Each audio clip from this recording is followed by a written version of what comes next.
father's name was John Joseph Mennie. I remember he seemed to be kind of a quiet man, broken English, liked to sit on the porch quite a bit where he lived.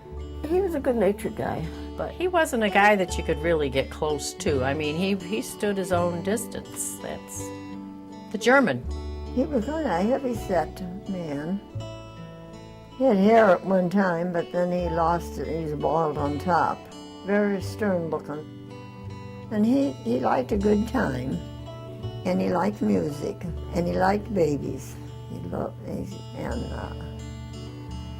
well, he must have. He had 9 of them. I better shut up. My dad originally was M-E-N-N-E, but there was some deadbeat in this city of Ottawa who spelled his name M-E-N-N-E, and his first name was John. At that time, you could just change the spelling of your name without going through a lot of red tape. So that's what my dad did. He didn't want all those debts coming to his home when he didn't owe anybody. So we changed our name to M-E-N-N-I-E, and all of his relatives in the LaSalle Brewer area are M-E-N-N-E, and they still go by that.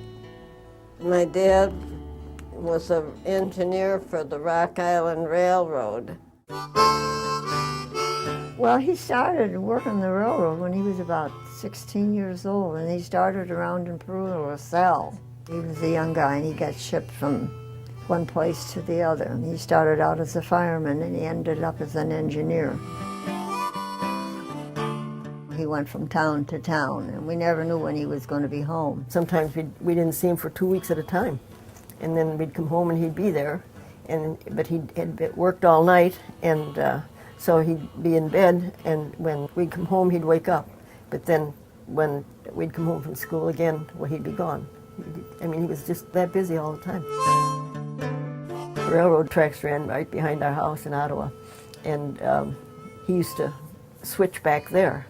And so we'd get to see him that way. And then when he'd go through Ottawa, when he was on the freight train, he'd had a certain toot. And he'd toot that, and then we'd all run to the windows and wave to him like that. Because we could look right out at it, you know, because everything was there.